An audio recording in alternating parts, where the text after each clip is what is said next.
Hello, everybody. Hello. Hello. And we're back with another Chat Schmat. And, I love to drink water from a special mug. Let us get this right. No product placement there at all. No. So, will I try not to hit the microphone, Johnny? Yeah. And I like to keep myself topped up with refreshment, you see, so my throat doesn't go. And I always drink out of a Chat Schmat mug. Yeah, I got mine tonight as well, guys. And so, welcome along to another episode of Chat Schmat. We appreciate that you've actually decided to look at this episode, or maybe it was forced on you, who knows. But if you like what's happening, then please do like and subscribe. But today, we're talking American Ninja. And not just any American Ninja 1, 2, 3, and 4. Now, there is a fifth one, but it wasn't technically an official. It was a very last-minute decision to make it into American Ninja.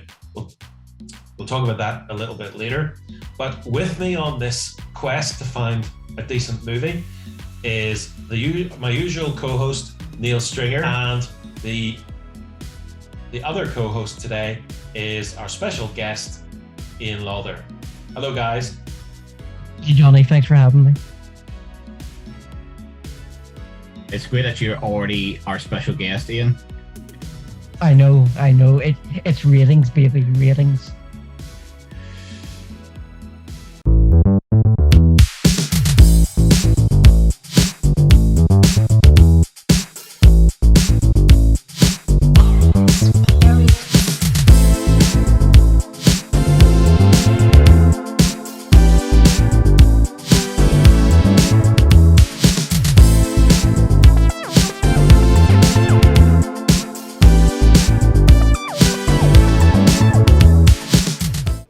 What is this American Ninja? Who is he? Dudikoff, actor first, martial artist second.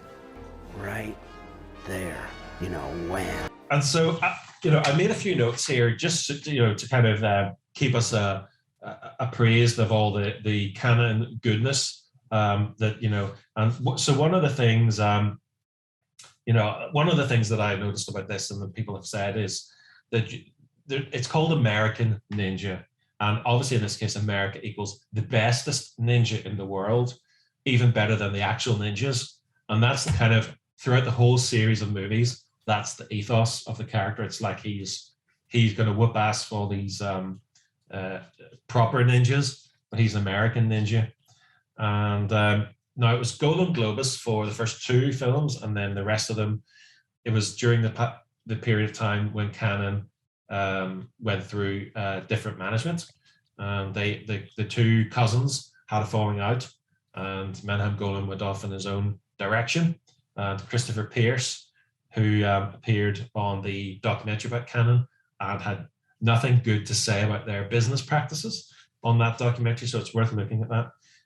But he's the producing partner for most of these then, and basically, I mean, I sort of wrote down the Wikipedia definition of a ninja, and it says a ninja was a covert agent or mercenary in feudal Japan.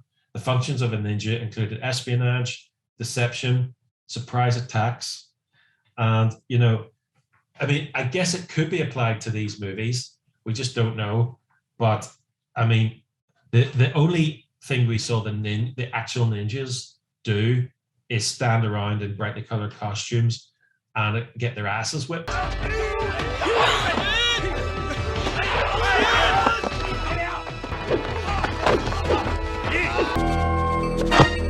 right, now I got you.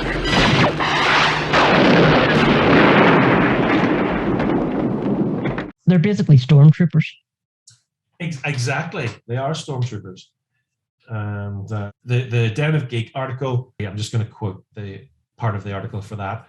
A huge hit of the video era, spawning its own toy line and 4 official sequels, not to mention countless imitations like American Ninja Commando, American Ninja the Magnificent, and all of that. And the original American Ninja was a defining rental for most kids growing up in the 80s, combining the brashest aspects of US and Japanese pop culture, and it was a winning formula.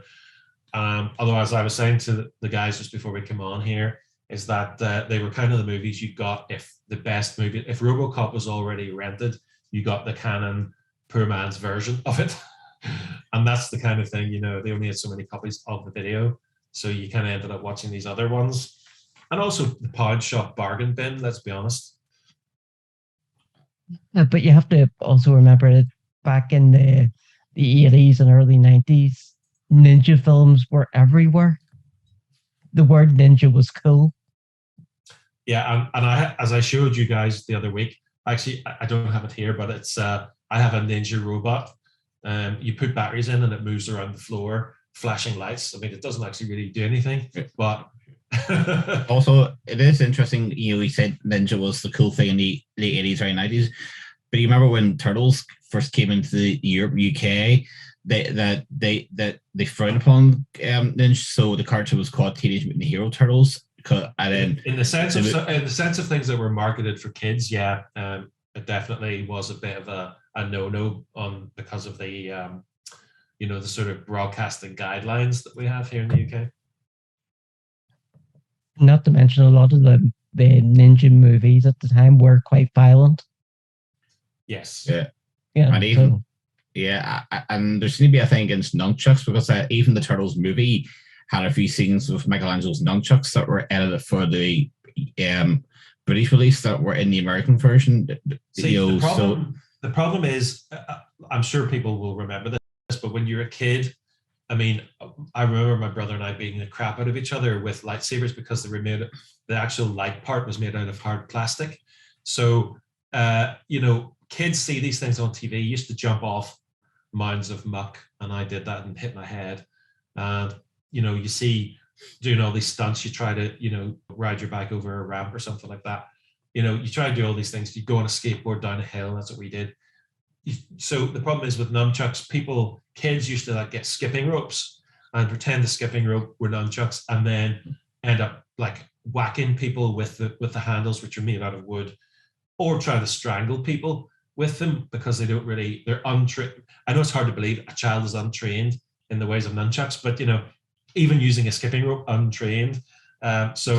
You know, that's part of the problem is that you know, you when kids get involved in these things, you know, if it's too easy for them to replicate, they did it in such a way where they don't want to cause trouble with kids, you know, injuring each other and getting hurt and being in the news and all that kind of thing. But you're always put out about stealth. You know, the ninja is supposed to be hidden, which is why ninjas wear black. But I think it defeats the purpose whenever they wear black in a bright, sunny day.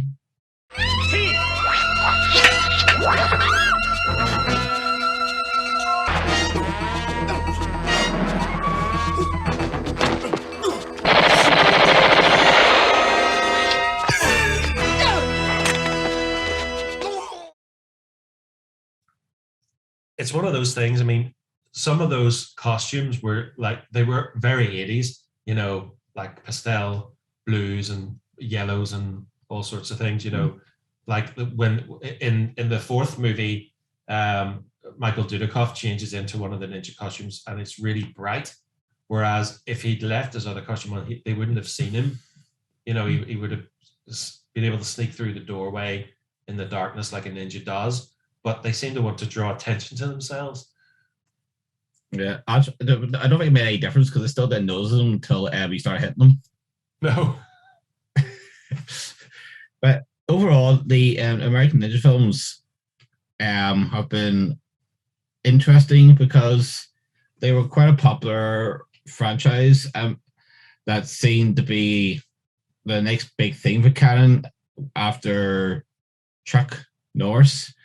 Because, you know, but it was also at a point where canon was, you know, struggling. But I think they were always struggling because their business practice was let's get as many films as we can get out and not worry about the money.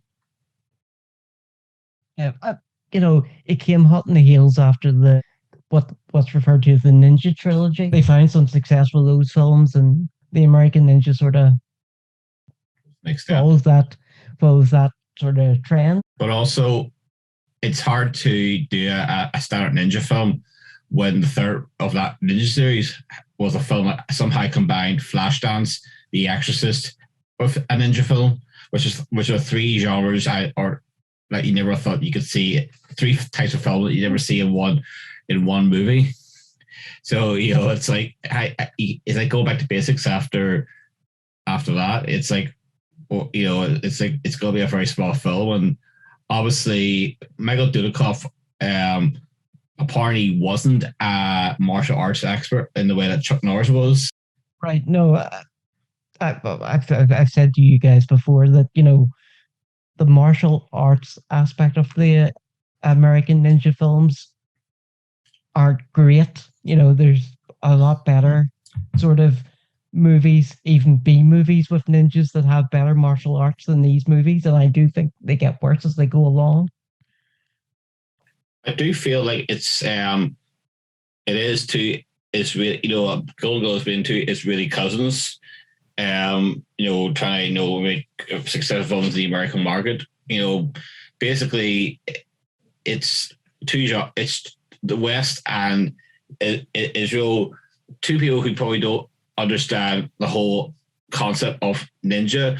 Whereas if you're looking at old Japanese, B movies, they have more of a knowledge of what ninja really is. So you're probably trying to appeal to a mainstream audience who doesn't really get it, done by people who don't really understand. But just to sort of to talk about the cast for a moment, because they do have a little bit of consistency, So we've got Michael Dudikoff. He's Private Joe Armstrong in films 1, 2, and 4. You've got Steve James, who I think is the best in these movies. I think his character, his acting as well, just whatever his screen presence lifts. He's entertaining. Yeah. And he's in films 1, 2, and 3. Now, I don't know if this is true. I can't find any evidence of this being the specific reason, but the fourth one came out in 1991. And when I was looking to see, what he was doing these days, Steve James actually died of, I believe it was like pancreatic cancer in the early 90s. So I think maybe here he might have been ill. It could be other reasons, but it was 1993. I think he died, and this was 91. So potentially, and then in this one we've got David Bradley. Now, not the UK actor David Bradley of Doctor Who fame and other things, but he plays Agent Sean Davidson in films 3, 4, and then in 5 he's playing a different character called Joe Castle, because, as we were saying before, the 5th film did have him in it, but he was playing a completely different character because it was originally called American Dragons was the title. It says the film was not originally intended to be part of American Ninja franchise. Canon Pictures made it under the title American Dragons, and it was even shown on cable TV stations with that title. But the title was changed to American Ninja 5 before release. This explains why star David Bradley plays Joe, a different character to Sean Davidson. And the thing is, as we all know, like Michael Dudikoff's character is called Joe Armstrong, so it's just kind of confusing, yeah. Having now seen the 5 movies, yeah, it probably is easily the worst in some ways. Well, sometimes the plot doesn't matter in a film. With Chuck Norris, it almost doesn't matter what the plot of his movies are, because he's got a certain presence. You expect certain things to happen, and he actually has the talent to perform the fight scenes. And your favorite person, Aaron Norris, is also like a stunt coordinator as well. So you've got all that. So anyway, American Ninja, the first one from 1985, and it's Joe Armstrong, an orphaned drifter with little respect for much other than martial arts, finds himself on an American army base in the Philippines after a judge gives him a choice of enlistment or prison. On one of his first missions, driving on a convoy, his platoon is attacked by a group of rebels who try to steal the weapons the platoon is transporting and kidnap the base's colonel's daughter. And corruption in that one, isn't there? A lot of corruption in that one. There's always corruption in these films. In this film, it's very much, Joe is a mystery. We know very little about him. And then we learn that he doesn't know much about himself because he's got this big gap in his memory. So, there's a mystery to the first one, which I quite like that part of the film. It makes me want to keep watching. Dreams. He has these flashbacks, doesn't he? It gives him that outsider quality, the drifter, where where the other guys don't really like him or they're not sure about him because they feel like he's fucked up. He earns the respect of Steve James's character. Yes. Yeah, and their chemistry is quite good in it because Michael Dudikoff comes off as very stiff in it because his the character he's playing is a man of few words, so there's a lot of staring and not really doing much. But he does at least pull off the martial arts side of it. So he has a certain amount of credibility in that way. Yeah, as one reviewer said about the character in the films, a lot of staring into the sky. I wonder how audience would take it today, because I remember at the start, the girl he later gets kidnapped. When he rescues her at the start, he doesn't say words and he just carries her, and then he grabs her shoes, breaks off the heels. Doesn't say much word, but he doesn't do say because you're not going to be able to run the heels. Obviously, he just does. I'm sure today's audience would probably think he's raping her, but he's not. He's just being efficient and. But there's a lot of fighting, a lot of explosions, a lot of ninjas that are rubbish. But what did you think of the first film? Did you think it was? I thought it was enjoyable enough. Enjoyable. I mean, it's the story doesn't often new, but it's an engaging buddy ninja movie, if you want to use the term. It's enjoyable. I still, I still preferred the Ninja trilogy that Canon did. Yeah, I agree with you. I don't think this holds up to those films at all. It's different pacing as well, isn't it? Different pacing. Again, some of the fight scenes don't look great. But out of the American Ninja films, I think this is probably the most interesting. Well, add American in front of the word ninja, and that will make it seem, wow, he's American and he's a ninja.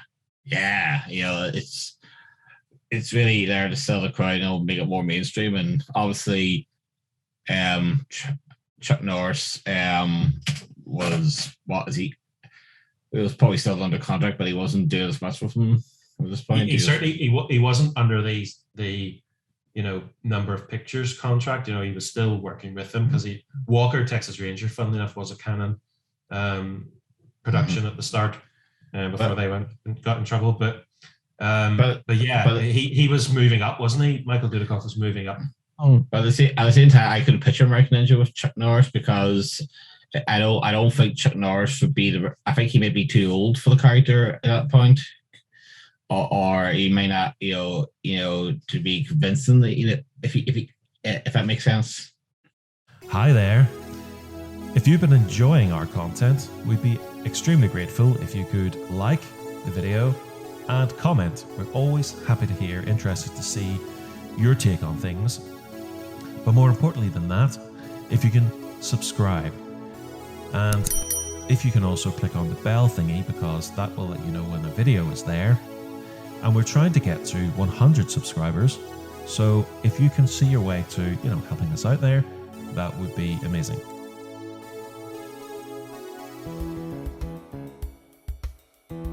Anyway, back to the video. Michael Dudikoff, he was a young up and coming actor, good looking. But whether he's really a leading man, I'm not sure. And Steve James always managed to take his top off for a fight. Yeah. Yeah. I mean, there's stuff where you just actually see him. Oh, we're fighting, right? Take my top off, so they can show his muscles, Yeah. And so on to the second masterpiece called American Ninja 2, The Confrontation from 1987. I just want to read out this LA Times description of it because I think it's quite funny.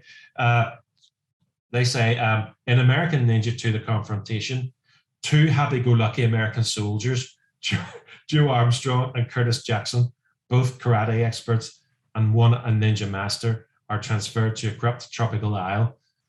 Their megalomaniacal drug czar, Leo the Lion, has traduced a local government and is kidnapping Marines right and left while embroiled in a fiendish conspiracy. I don't know if I would describe them as happy-go-lucky, but certainly this is one that baffled us because in the first movie he's beating off these highly trained ninjas that were ninja masters and were supposedly experts, but this American ninja was superior. And this one they're capturing soldiers and then like genetically modifying them into ninjas. And one of the things we didn't understand is that if that was the case and these people could leap tall buildings in a single bound and all that kind of thing, then maybe you could understand it.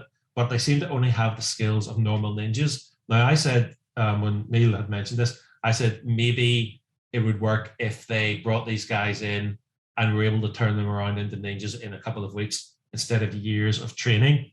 That's the only, but they don't really play on that in the movie. They don't even really mention that. And even the thing, if you've come up with this formula to make superior ninjas, then they have to be good.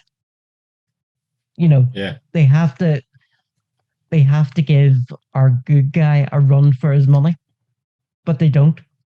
He dispenses with them easily. Again, they're just like stormtrooper ninjas, just there to get the crap beat out of them. Whereas they can snap their neck, no problem. Whereas when you hear like the engineered ninjas, you think of like Khan in Star Trek. You think of superior strength, superior intellect that would be harder for them to take down. And you don't get that at all. Steve James, he's not a ninja master, and he's able to whip their ass as well. He doesn't get any trouble from them. And okay, a lot of some of these ninja movies don't make a lot of sense, but it's not exactly Super Soldier Serum, is it? But I mean, the flaws in this plot could have been tweaked very easily by someone rereading the script.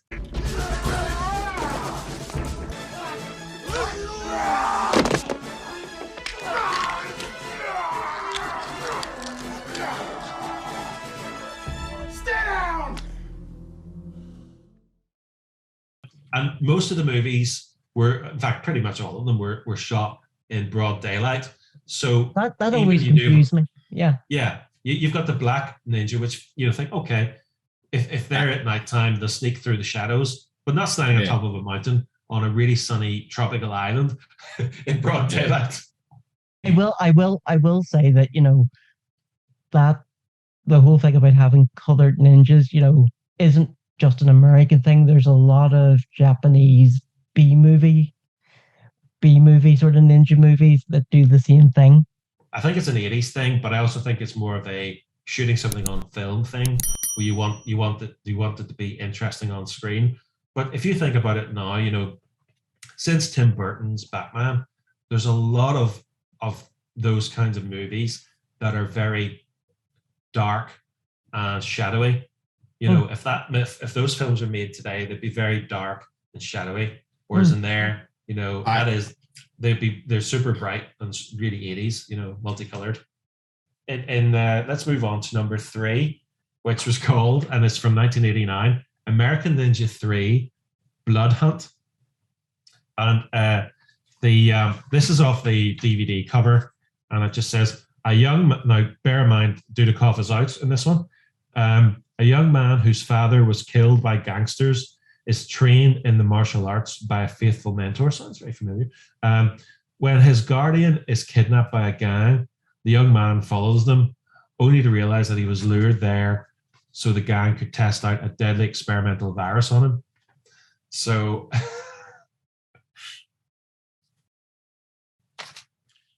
a virus, I think they're trying to give a sci-fi edge to a ninja movie. It's like, where can we take the Ninja Warriors next? And then we also have this new character brought in because I think Dudikoff turned it down because he didn't want to go to Africa or something.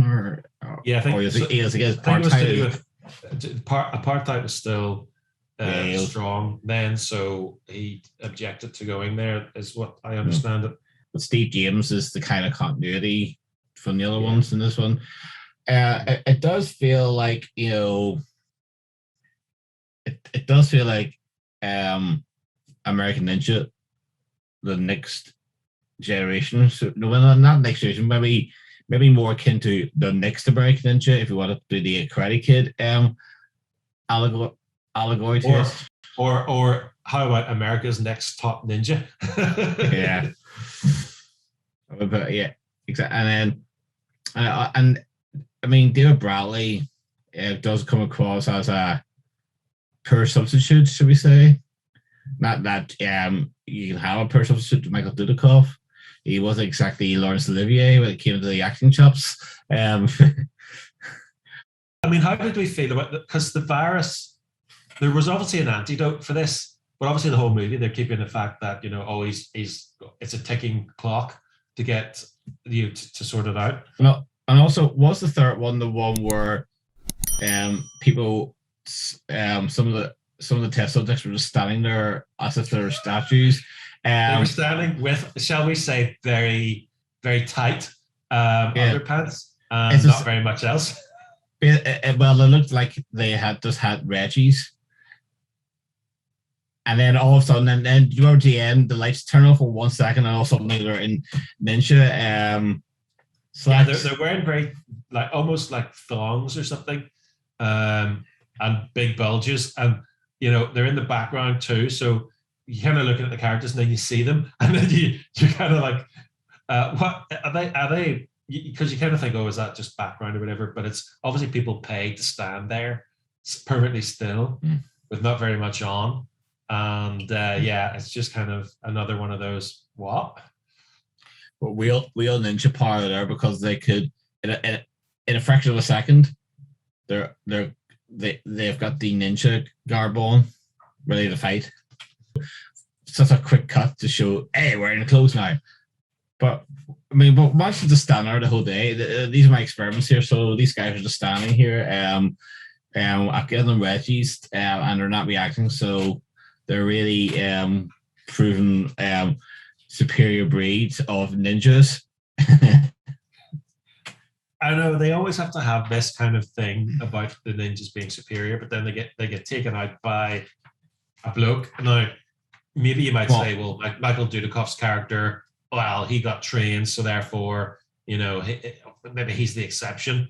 But that no, there's another guy, same situation. Oh, he can whip their ass as well. I mean, it's not looking good for the ninjas, is it? I mean, obviously the sidekick, the sidekick there to state the obvious or some comic relief. Maybe I sometimes I call it the Whoop Schneider effect. The Liam comic relief is he wasn't Judge Dredd.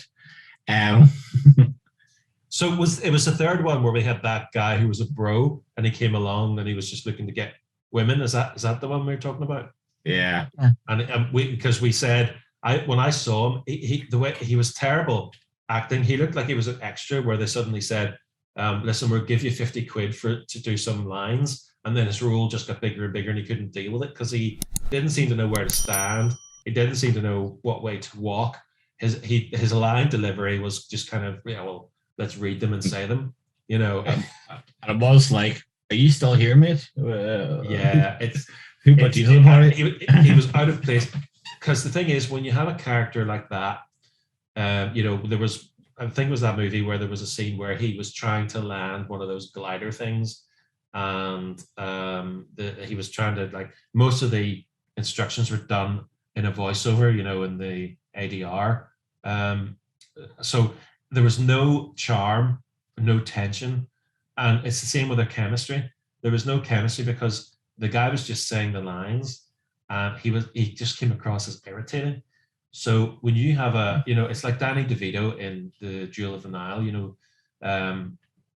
He adds comedy gold and chemistry to the actual film. So his addition to that movie is improved. He's the comedy relief, and it works. It's smooth.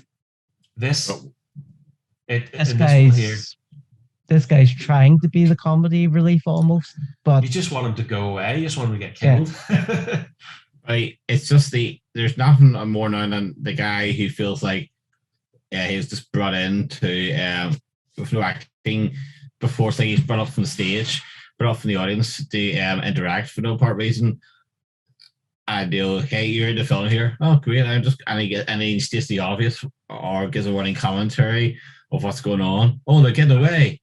It's very noticeable too, because whenever you have something like Danny DeVito in a movie doing a comedy relief, the time goes quickly because you're enjoying it. In this, it feels labored and slow. And when you've got a ninja movie, you want it to be fast, and Canon have the capability of doing that. But it's like their method is they don't take care in each movie. They don't treat each movie like its own little thing, and they want it to be good and get it out there. They just go, do this, do this, do this, do this. Yeah. Boom. Have this, have this, have this. Out it goes. That's it. I mean, what do you think, Ian, about the 3 movies? Were you pumped for the 4th one? Just out of curiosity of surely it can't get any worse at this point, because I really think they do. Each American Ninja film gets worse and worse with its sequels.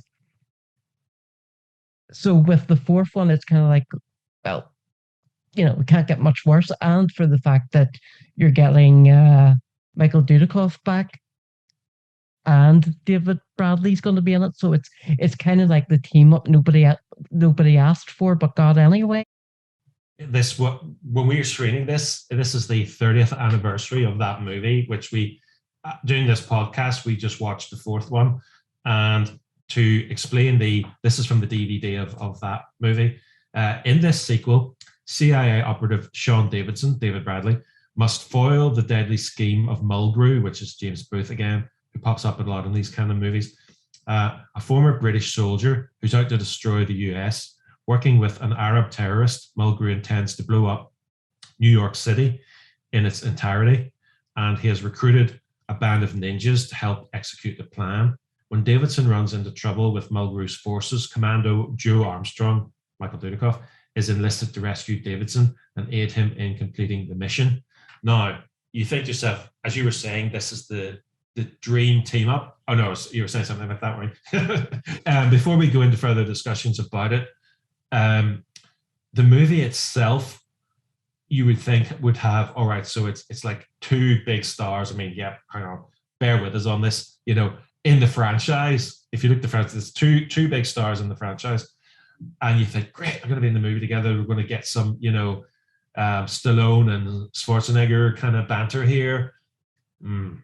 No. We only have a few days before the media gets a hold of this. Then all hell will break loose. Michael Dudikoff, David Bradley, together for the first time. American Ninja 4, The Annihilation. When the enemy is ruthless. This is not a game. Those were ninja. Merciless. Cut the slime down like dogs, you understand? And holds the world hostage. It has enough power to blow New York off the face of the earth. It takes more than courage. I got a bad feeling about this, Sean. You need the power of an American ninja. If you can get us to the Dragon Fort, you may have a chance. Twice the speed. Twice the skill. 4 times as deadly. Michael Dudikoff, David Bradley. American Ninja 4, The Annihilation.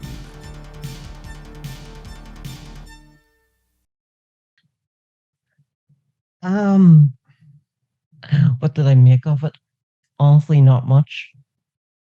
The thing that really surprised me is that the two characters don't have much screen time together, which totally shocked me. You know, you start with David Bradley's character. He's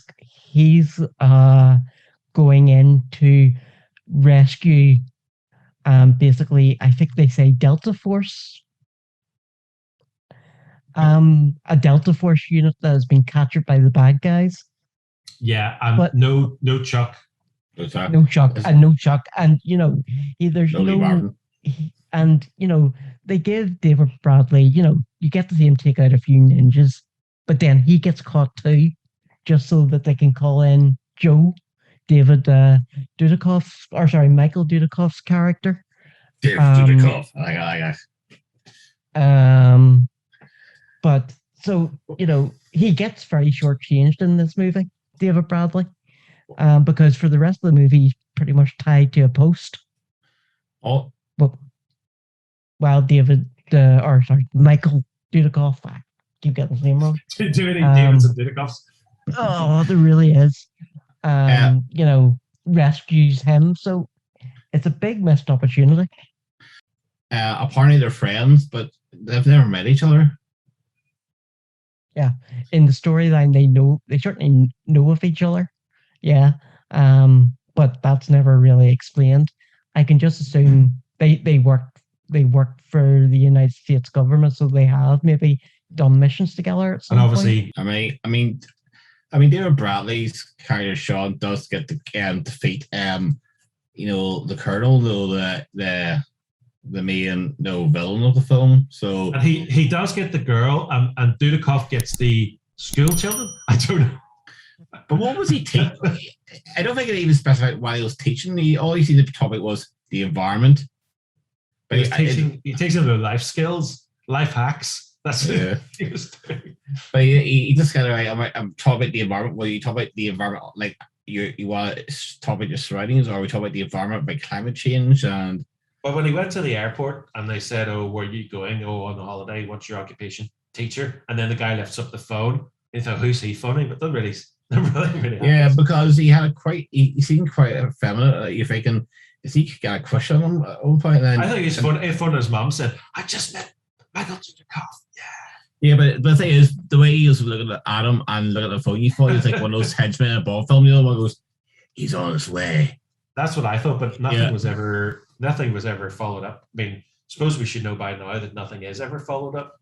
And also, what was the code name they had to say? Was it the Big Blue Wrecking Crew? The Big Blue Wrecking Crew, as they call it. Do you just want if I name it out there, you may as well wear a T-shirt. I am an American soldier. Please kidnap me or something. I just expected them to come in with a great big ghetto blaster on their shoulder, wearing denims, got paint spray cans in their hand, and go, "Hey, it's the Big Blue Wrecking Crew." Yeah. I'm your average American kid here. I got the ghetto blaster. I got the tie dye. Yes. It's Steve Buscemi again. Trying to be down with the kids. Getting agree with it, yeah. Also, and then he didn't seem to have any single code word for when Dudikoff came onto the airport. He just had those. Dudikoff is almost like an afterthought. His introduction. I mean, they don't seem to build up to. I know he did say that line towards the end.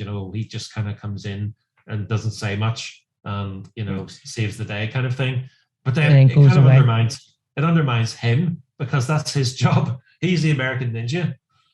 It's like halfway through the film, we need Dudikoff. Let's get him in here. We'll say they're friends, and then it's like. But like you say, Ian, if they had have done like a Stallone and Schwarzenegger kind of thing, or like Bruce Willis, when he shows up in movies, there's a little bit of chemistry with him, a little bit of banter. It was a long way into the movie before the two of them were on screen together, and it didn't seem very natural. Yeah. The American Ninja rescuing American Ninja. Surely they should be working together to defeat somebody. I mean, even if the script was written to have a bit of banter between them, I'm not sure that as actors they would have pulled it off anyway. No, to be honest, even the attempt at humor in Rambo 3 was pulled off better, I thought. Well, the one thing I would say is that instead of chaining him to a post, they'd be better off putting him in a paper bag and getting him to act his way out of it, because he wouldn't be able to till the end of the movie, until he probably the most intense performance was the guy who got burned alive in the execution scenes. Yeah, he was a stuntman. Yeah, he did. The stuntman's a better actor than the main cast. Although the villain, he was good, but the other villain, very, very samey, isn't he? Yeah, the other one, I thought, Jesus Christ, there's a villain there, the way the terrorist he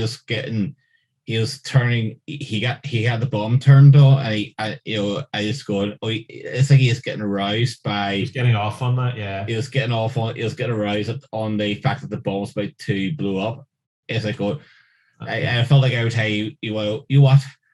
I just felt like I can just picture that guy, in bed. I go, maybe I should turn the bomb on for a few seconds, get the thrill of death, Oh yeah. Do you know what it's like? It's like, when your alarm goes off and you press snooze. Jeez, I would hate for him to press snooze on that bomb and then doze off and forget to press it again. Yeah. But James Booth, who was the actor that played the villain in this, he was in the Michael Dudikoff Invasion USA movie as well, but he played more like a CIA guy. He was putting on an American accent in that, but he's an English actor. I remember seeing him in Twin Peaks. Yes, and he's been quite a few other movies as well. He's a very good actor. I think in this, this was a paycheck movie for him. He's probably the best actor in it, and yet even so, I felt that the scenes with the girl, where he's like taking her top off and stuff. It looked like the actor was so uncomfortable doing it. It actually did. He was trying to pretend that he was some sleazebag, but he looked like he didn't want to do it. Yeah, for a woman whose dad was killed by him, and which he said in exposition, there was no real payoff with the "you killed my father, I'm going to make you pay." There's none of that payoff. I think this is an example of us digging into a canon movie from the 80s and expecting a role for women to be well written. That's not to say that none of their movies ever did. I think Sharon Stone, although she was irritating a lot, and she was a screamer, she still had some good lines. Whereas this woman in this movie was really not even quite sure. She was just there to be rescued, really. Yeah, she was there to. Whenever the general was trying to find them, she worked in the morgue and was trying to throw him off the scent. That was her main role there, and then she just came along. But she got so little time because of Dudikoff. Yeah, I feel like it really shifted gears when Dudikoff came on there.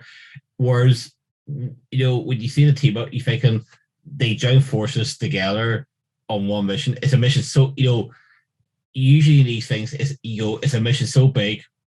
We need both American Ninjas. That's what it should have been like. But yeah. it felt like it was proven. Okay, we're kind of proving that their probably wasn't as good as I did. So yeah, okay. It feels like okay, the real American Ninja's back. This particular fourth movie was directed by Cedric Sundstrom. Now, I hadn't heard of him before, but I did look into it, and he was a second unit director on the King Solomon's Mines, which was a canon movie with Sharon Stone. I mentioned it earlier. and Richard Chamberlain. And we were saying about, I noticed some of the shots are just badly done. You know, they have this scene where they're in a forest or something, and they stand under a tree, and the shadows are cast over their face, and the rest of their body is lit. And it's just not creative at all. It's just plop a camera there, the two people are in the shot, they do their thing, and then they come away. And it's not. Some second unit directors have, become main directors. I mean, you have to start somewhere, so I mean, you see Rambo 3. I mean, the original director of Rambo 3 was the guy who directed Highlander, but he didn't work out, and it ended up Peter McDonald directed. And now Peter McDonald is a well-known second unit director because he done second unit on Batman, Superman films, and stuff. He was the main director. Now he says that he tried to inject humor into Rambo that he felt was a bit of a misstep, but he tried to bring more humor.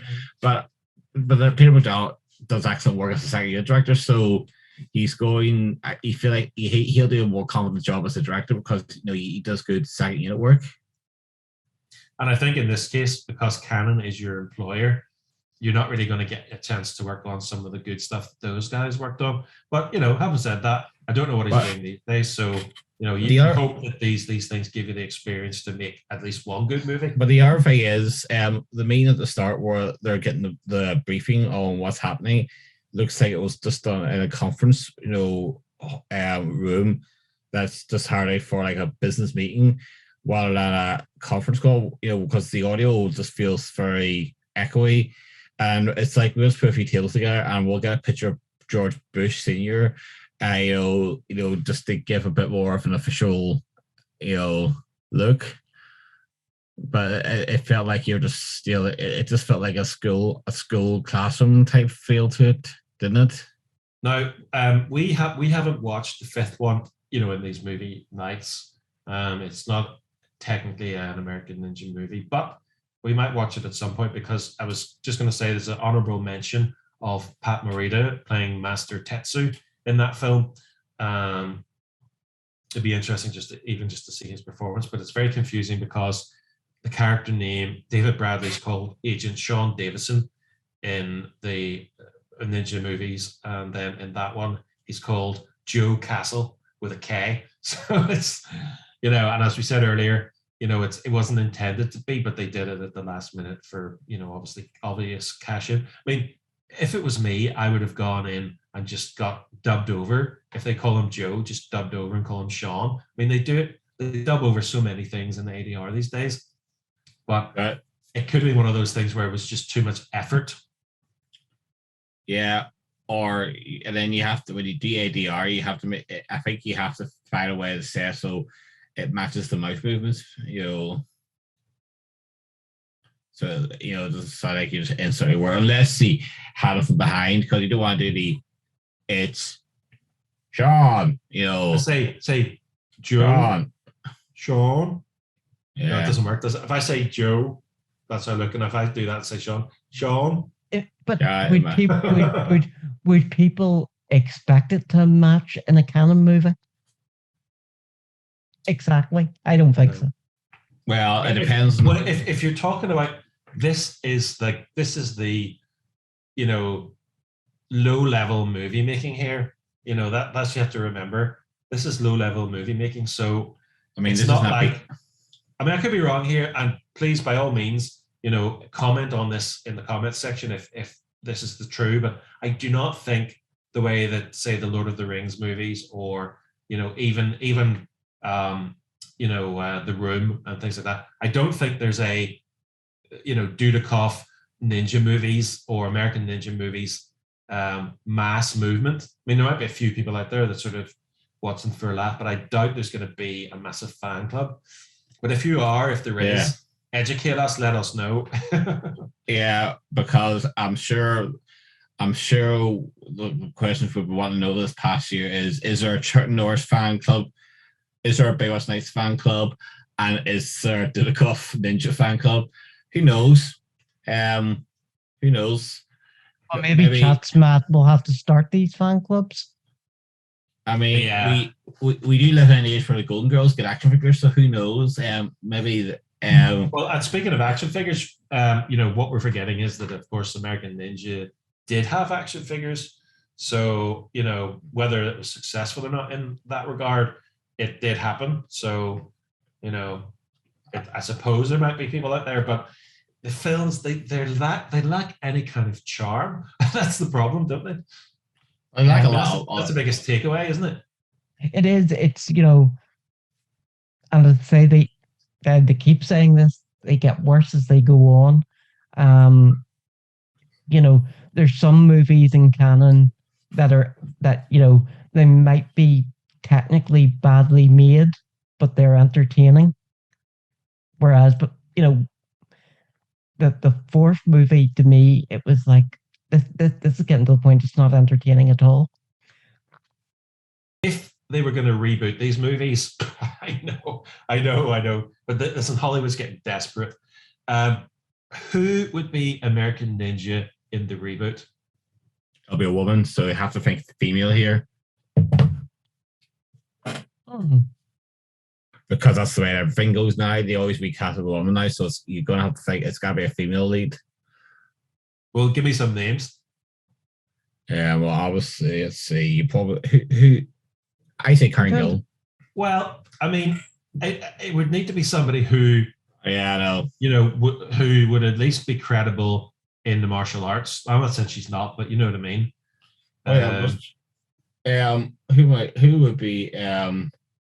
Yeah, I can't even think of, too many sort of American martial artists. I know who would be who would be my pick, but probably wouldn't fly. And I don't even know if he knows martial arts. But Jake Busey, I think, because maybe The Rock, Dwayne Johnson. I think he's in the same boat as Chuck Norris would have been. Yeah, he'd be the mentor. Too old. It's I think it's Mengar Zhang. Is that how you pronounce her name? No, her character was Xiling. Mengar Xiang. Does that sound right? I really don't know. I'm not sure, but that's a good call. I mean, I don't see why it couldn't be a woman. I think it would be interesting. But it's the way very good. I know it is the way things go, but I do think, it might be interesting because because actually it would probably be better. I think it would be more fun because then you'd be getting your ass whipped by someone that you would least expect. Because in that sort of movie, that would really showcase the actual ninja abilities, because you wouldn't really be expecting necessarily that somebody like that would be able to do it, or a lot of people have an assumption. And I think, definitely doing that sort of casting would work. I think it would work and improve it because, when you look at those movies and you think to yourself, well, strong American white guy, kicks ass, he's the bestest in the world. That's kind of boring because if you look at every other movie, it's the same thing. White guy kicking ass, blah, blah, blah. Scarlett Johansson might be a good choice of a female route. Potentially. It's that sort of thing you're looking for. They give it a little bit. That's the kind of movie where that type of casting would work, where it would actually make a difference and you could do interesting things with it. So definitely I would be, if they were going to do it, but it's one of those things they would need to be so desperate, scraping the barrel of things to do. Well, as long as James Corden not brought in his comic relief. Well, now hang on a minute. What if he's the villain? I will be able to take him seriously as a villain. And so, what do we think of the last line that Dudikoff says in the movie? It's kind of like, if you're looking for me, I'll be in the school. Yeah. Do you know what school it is, mate? There's quite a few schools in this. Teaching kids about the environment. Like, go out and find some environment. Yeah. I wish my teachers at school had asked me to go and find some environment. Yeah. I'm going to teach you about the environment. Go out and find how you feel about the environment. It's kind of the equivalent of a nature table when you were in school, in primary school. Go find some leaves. Apparently, you're not allowed to do that these days for health and safety reasons. Sure was it? Yeah, like the way you had to wear goggles when you play Conquerors now or something. Well, that's probably advisable. Mhm. You know, we should have been wearing goggles when we were doing it, but a nature table, I don't know. But yeah, so I mean, there we have it. I mean, 4, and then there's a 5th one which we will be watching, and we may well do something separate about that. 4 American ninja movies with 2 American ninjas, and you know, I sense a disappointment in it that it wasn't the Dudikoff and Bradley face-off that we were expecting. It wasn't the Kirk and Picard meetup, and it wasn't the multi-doctors meetup. I mean, don't get me wrong, I wasn't expecting much from it, but at the same time, I did think, you know, it might have been more of a team up than it actually was. It's certainly not the Expendables, that's for sure. No. Yeah. Which could have benefited from. However, I mean, Dudikoff should be in those movies, shouldn't he? Oops. Why not? You know, we've brought back pretty much everyone else, haven't they? So, and also, what you call him from Highlander, Christopher Lambert. Christopher Lambert. Yep. Yeah, they should. You know, all those guys should be in those sorts of things. But yeah, so I guess the summary is they lack charm. They get worse as they go along. The acting and the actual filmmaking is pretty poor. So we're not. Are we reckon if you got nothing better to do? I would say check out the first 2, and maybe leave there. To be honest.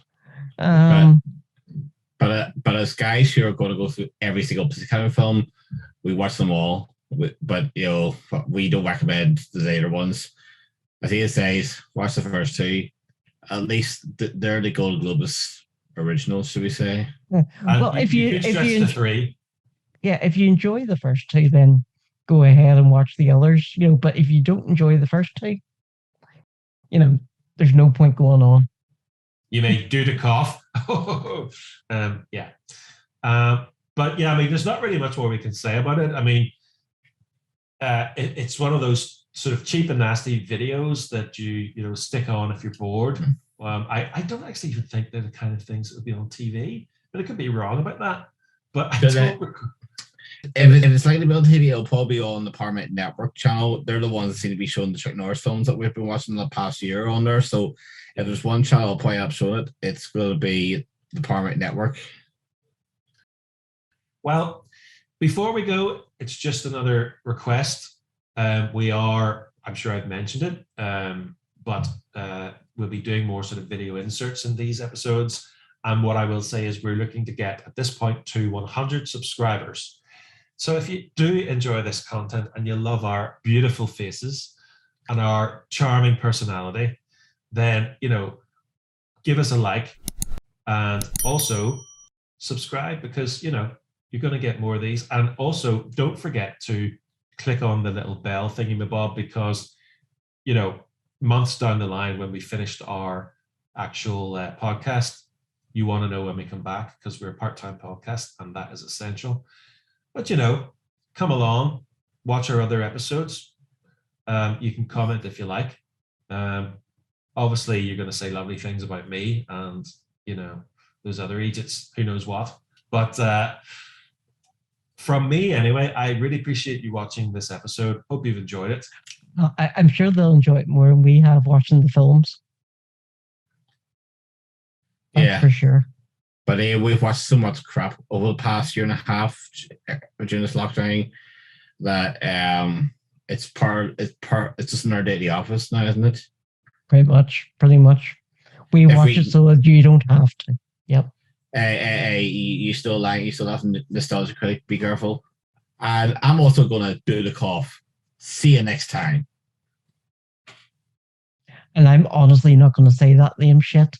So see you next time, folks. Bye. He is doing coughing. And hold on. And I'm also doing off now as well. You're saying it. I know. Strike that. Strike that.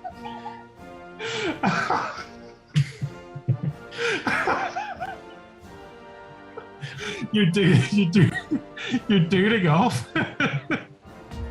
Sorry, guys. Sorry. Okay, so Now, make sure you got good emotion doing it. Give it real feelings on it.